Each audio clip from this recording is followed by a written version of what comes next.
Hello friends, Madhu's ওয়ার্ল্ডে তোমাদের সবাইকে স্বাগত জানাই। আমি মধু। তোমরা কেমন আছো? আশা করি ভালো আছো, সুস্থ আছো। আমিও ভালো আছি। দেখতেই পাচ্ছ তোমরা, আমি জিমে যাওয়ার জন্য রেডি হয়েছি।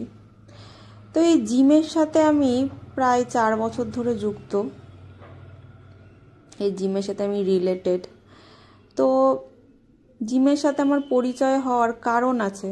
একটা সময় আফটার ম্যারেজ আমি এত মোটা হতে শুরু করে দিই, তার আগে ছিলাম না।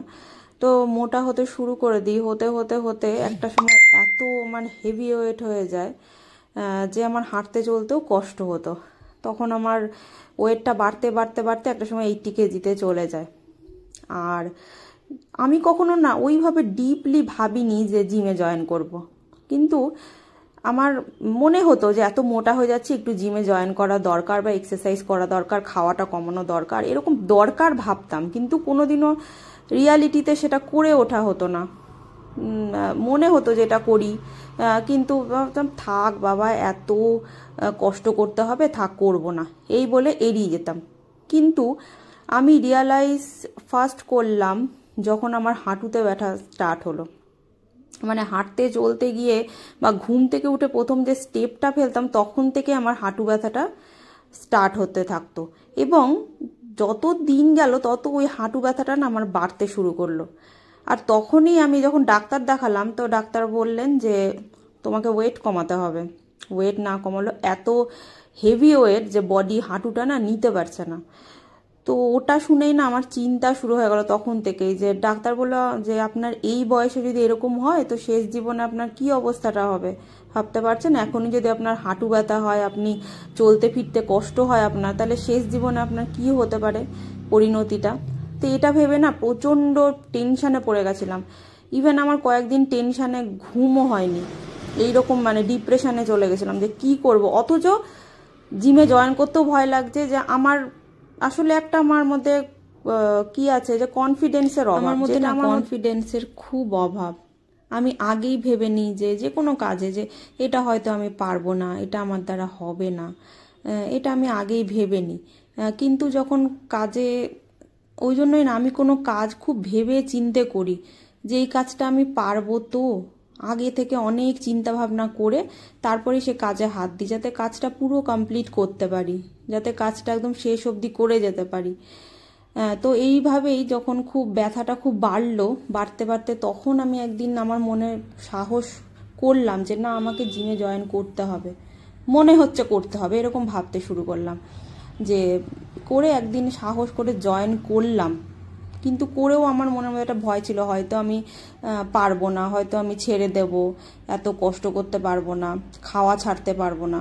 কিন্তু দেখো আস্তে আস্তে কিন্তু আমি সে সবই করলাম। যখন জয়েন করলাম ধীরে ধীরে কিন্তু আমার মধ্যে আস্তে আস্তে সাহস চলে আসলো। করতে করতে করতে এতটাই আমার কনফিডেন্স চলে আসলো যে আমি তখন ঠিক করলাম যে আমি আমার হাইট অনুযায়ী আমার যতটা কমানো দরকার অতটা আমি কমিয়েই ছাড়বো। এবং সেদিন থেকে আমার শুরু হলো এক্সারসাইজ। আর আজকে 4 বছর হয়ে গেল কন্টিনিউ করেই চলেছি আমি এক্সারসাইজ, আর বন্ধ করিনি। আর আশা করি এই জীবনে হয়তো আমি যতদিন সুস্থ থাকবো আমি এক্সারসাইজ বন্ধ করব না, কোনো কিছুর বিনিময়ে আমি আমার জিমটাকে ছাড়তে পারবো না। তো এখন বেশ ফিট থাকতে খুব মজা লাগে। এই যে শরীরটা হালকা হয়ে যায় চলাফেরা করতে এত, আর আমার সেই হাঁটু ব্যথা কিন্তু আমার আর নেই। তো এখন কিন্তু ভালো লাগে যে এইরকম মনে হয় কি যে এরকম ফিট থাকলে কিন্তু সুস্থ থাকা যায়, শরীরে রোগ অসুখও কম হয়। আর এই জিমটা তো এখন আমার হ্যাবিট হয়ে গেছে, এক্সারসাইজটা। তো তারপরে দেখো আমি জিম থেকে বেরিয়েও গেলাম, বেরিয়ে একটু আড্ডা মেরে তারপরে বাড়ির দিকে চলে গেলাম।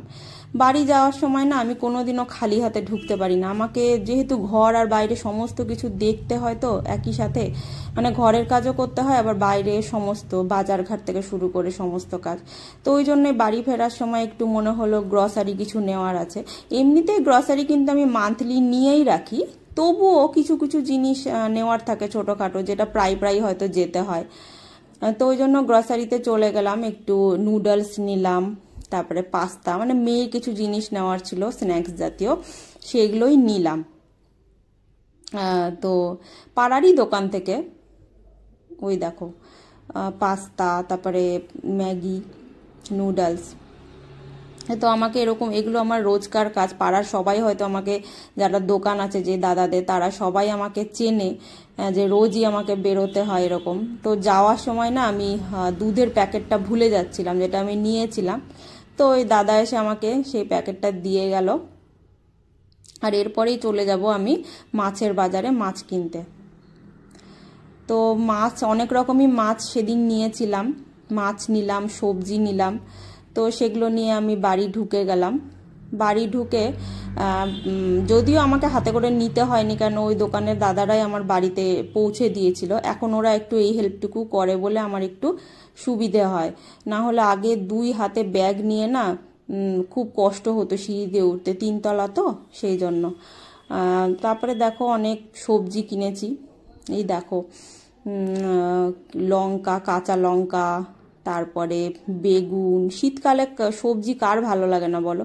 এই বেগুনগুলো না পোড়া খেতে খুব ভালো লাগে, ওই জন্যই নিই শীতকালে।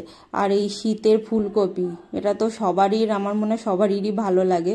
তারপরে উচ্ছে, তারপরে স্কোয়াশ, মূলো, তারপরে মিষ্টি কুমড়ো, ধনে পাতা, এরকম অনেক কিছুই নিয়েছিলাম সেদিন বাজারে। তারপরে আমি অনেক রকম মাছও কিনেছিলাম। দেখো এই দেখো মৌরলা মাছ, বাটা মাছ, তারপরে ওটা চাপিলা মাছ, তারপরে এদিকে লোটে মাছ, চিংড়ি, তারপরে ওটা বোরলি মাছ আর কাতলা মাছ। মানে সেদিন অনেক রকম মাছ নিয়ে নিয়েছিলাম, যাতে 1 সপ্তাহ আমাকে আর বাজারে যেতে না হয়।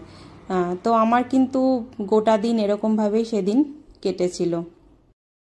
তো আজকের ভিডিওটা এখানেই শেষ করছি। দেখা হচ্ছে পরের ভিডিওতে। ততক্ষণ ভালো থাকবেন, সুস্থ থাকবেন।